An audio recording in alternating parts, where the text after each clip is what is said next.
Hello बच्चों, mega mind academy में आपका स्वागत है। आज हम इलेक्शन कमीशन के एसआईआर अनाउंसमेंट को सिंपल लैंग्वेज में समझेंगे। 12 स्टेट्स में एसआईआर क्यों और सीईसी का असली प्लान क्या हो सकता है।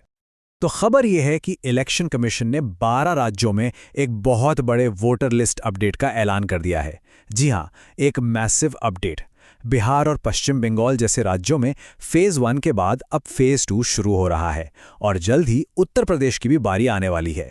तो सबसे बड़ा सवाल यही उठता है कि आखिर ये एसआईआर है क्या और अचानक से इतने बड़े लेवल पर इसकी जरूरत क्यों आन पड़ी। तो चलिए सबसे पहले इसी मिस्ट्री को सॉल्व करते हैं। ये एसआईआर आखिर है क्या चीज? तो देखिए, एसआईआर का फुल फॉर्म है स्पेशल इंटेंसिव रिवीजन। आसान शब्दों में ये इलेक्शन कमीशन का एक स्पेशल मिशन है जिसका एक ही काम है, हमारी वोटर लिस्ट यानी जो मतदाता सूची होती है उसको A to Z चेक करना, उसमें जो भी गड़बड़ी है उसे ठीक करना और उसे बिल्कुल करंट, एकदम अप टू डेट बनाना। अच्छा, अब सवाल ये है कि इसकी जरूरत ही क्यों पड़ी? इसके ना दो सिंपल से गोल हैं। पहला, ऐसे लोगों का नाम जोड़ना जो वोट तो दे सकते हैं पर लिस्ट में उनका नाम है ही नहीं। और दूसरा, उन लोगों का नाम हटाना जो अब इस दुनिया में नहीं हैं या फिर अपना घर बदलकर कहीं और चले गए हैं। बेसिकली पूरा मकसद बस इतना सा है कि एक एकदम आईने जैसी साफ सुथरी वोटर लिस्ट तैयार हो। और पता है, ये कोई नई चीज नहीं है। ऐसा नहीं है कि ये पहली बार हो रहा है। भारत में वोटर लिस्ट को अपडेट करने का काम तो आज़ादी के टाइम से ही चला आ रहा है। सोचो, 1952 में पहली बार डोर टू डोर सर्वे हुआ था। फिर 1993 में एक बहुत बड़ा चेंज आया, फोटो वाली वोटर स्लिप्स। इससे फर्जी वोटिंग रोकने में कमाल की मदद मिली। और हाँ, इस बार का जो अपडेट है ना, उसके लिए 2002-3 की लिस्ट को बेस माना गया है। क्यों?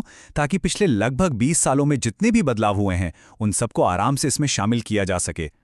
ठीक है, थ्योरी तो समझ आ गई, पर आखिर ये काम जमीन पर होगा कैसे? चलिए इसका प्रोसेस देखते हैं। इस पूरे काम का हीरो है बूथ लेवल ऑफिसर यानी BLO। इनकी ही जिम्मेदारी है कि ये हर एक घर तक पहुंचेंगे।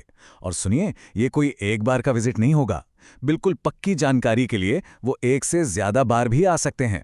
आपके डॉक्यूमेंट्स चेक करेंगे, सब कुछ वेरीफाई करेंगे और फिर उसी इंफॉर्मेशन के बेसिस पर फाइनल वोटर लिस्ट को अपडेट किया जाएगा। तो आपको कौन से डॉक्यूमेंट्स रेडी रखने हैं? देखिए, आपको अपना जन्म प्रमाण पत्र या निवास प्रमाण पत्र या फिर कोई भी ऐसा ऑफिशियल सरकारी दस्तावेज दिखाना पड़ सकता है जिससे आपकी पहचान और पता दोनों वेरीफाई हो सकें, ताकि लिस्ट में आपका नाम बिल्कुल सही सही एंटर हो। और हाँ बच्चों, एक ज़रूरी बात, अगर आपको इस टॉपिक पर PDF नोट्स चाहिए तो नीचे डिस्क्रिप्शन में जो व्हाट्सएप ग्रुप का लिंक दिया है उसे ज़रूर चेक कर लेना। चलिए अब आते हैं इस कहानी के सबसे बड़े ट्विस्ट पर। वो सवाल जिसकी वजह से इस पूरे प्रोसेस पर एक पॉलिटिकल डिबेट छिड़ गई है।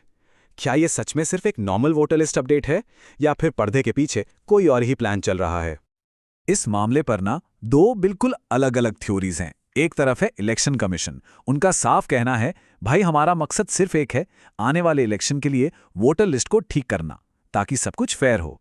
लेकिन दूसरी तरफ हैं कुछ विपक्षी पार्टियां जिनका आरोप है कि ये एसआईआर तो बस एक बहाना है, असली मकसद नेशनल रजिस्टर ऑफ सिटीजन्स यानी NRC के लिए डेटा इकट्ठा करना है। उनका कहना है कि इस तरह से घर घर जाकर डॉक्यूमेंट्स चेक करना आगे चलकर नागरिकता साबित करने के लिए इस्तेमाल हो सकता है। तो इस पूरी बहस के बीच हम आपसे एक सवाल पूछना चाहते हैं।